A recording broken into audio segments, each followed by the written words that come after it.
കെട്ടിടമാവൻ എന്തേ സമാധാനമായല്ല അല്ലേ? കണ്ടില്ലേ ഈ കിടന്ന് കാണിക്കുന്നത്?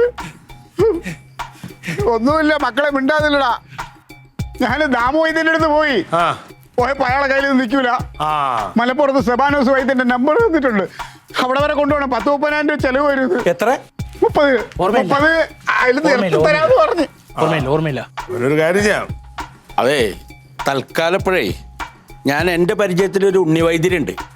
മൂപ്പര് ഫോൺ വിളിച്ച് ഞാൻ ചോദിച്ചു, പെട്ടെന്ന് ഇങ്ങനെ അടിപറ്റിയിട്ട് ബോധം പോയി കഴിഞ്ഞാൽ തിരിച്ചു കിട്ടാൻ വല്ല മരുന്നുണ്ടോ? അപ്പൊ അവരൊരു മരുന്ന് പറഞ്ഞു തന്നു. ഇത് തൽക്കാലം നമുക്ക് കൊടുത്തു. അതൊന്നും ശരിയാവൂല മാവാ. അല്ല, സംഭവം അറിയാമോ?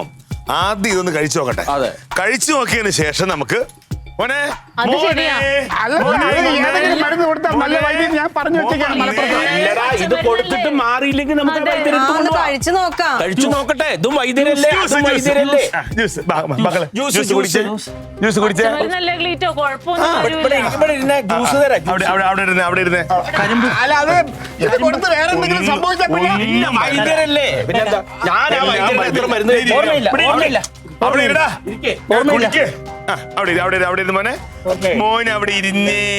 ചുമ്പി കുറ്റ അവിടെ ഇരുന്നേ. അപ്പൊ കുടിച്ചേ. കുടിച്ചേ. ഇത് അതൊന്നും ഒരു കുഴപ്പമില്ലല്ലേ? ഒരു കുട്ടികൾക്ക് 10 വയസ്സിന് ഓർമ്മയിലുള്ളത് നല്ലതാ.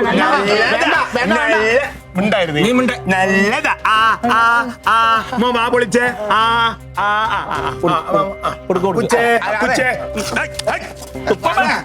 മരുന്ന് നല്ലതല്ല,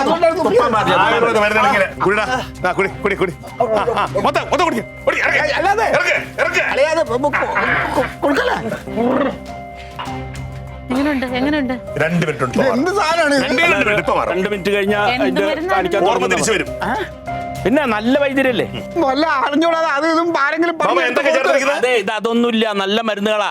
അതായത് 2 പിടി കാന്താരി മുളക്, 1 പിടി കുരുമുളക്, 2 പച്ചമുളക്, പിന്നെ 1 ഇഞ്ചിയുടെ കഷ്ണം, പിന്നെ 2 ഒറ്റമൂലിയും ചതച്ച് പിഴിഞ്ഞെടുത്ത സാധനമാണ്.